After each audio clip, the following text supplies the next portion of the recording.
Welcome to Big Song Hobbies. Today I'm back to my local testing ground to see how a stock Axial SCX24 Jeep Gladiator performs and hopefully identify areas that needs improvement. In my previous first look video, I took a baseline of the stock Gladiator.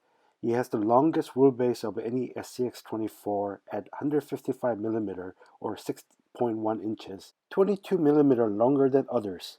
He also weighed 268.5 grams, roughly 0.6 pounds, and he had weight distribution of 44% front and 56% rear. With the top heavy body and the rear weight bias, I expected that it will need urgent attention to help the Gladiator close to the 60-40 weight distribution that I look for on my trucks. Keep in mind that for a tiny truck like this, every obstacle becomes much bigger challenge than the bigger 1/10 scale trucks. And my testing ground is designed for 1/10 scale colors. So here's my first impressions. If you plan to use the Jeep Gladiator for indoor courses with household objects, or even outside courses without big climbs, then a stock Gladiator with very minor modifications will work well. The biggest surprise has to be the new ESC mated to the new transmitter radio. It is super delightful. The low speed control is so much more improved, allowing you to really control the crawl speed. The only downside is that the reverse spin is still a bit jumpy. The extended wheelbase really helps with stability and climbing, but the 44% front weight bias makes any steep climbs almost impossible. It really needs a lot of work to change the weight distribution. The stiffer rear springs really helps, but overall the shocks are still too bouncy. It needs a bit of preload and thick grease to help with damping.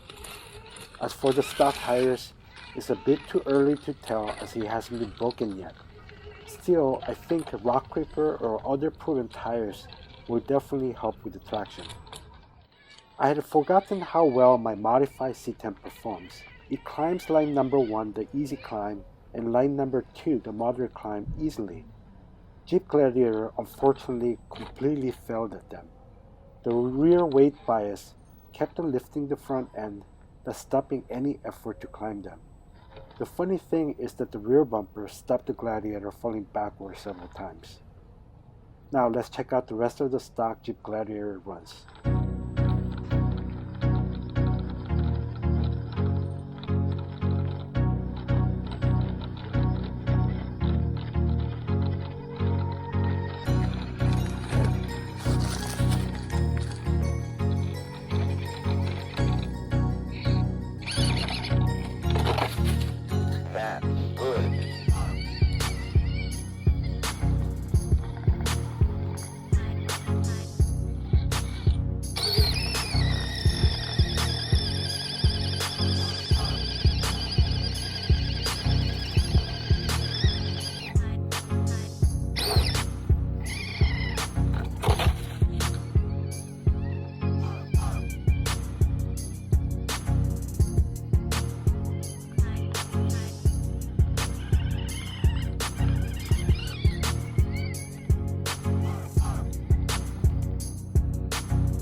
Hey.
Hope you found the information useful, and make sure to leave your thoughts and the impression on the stock Jeep Gladiator in the comment section.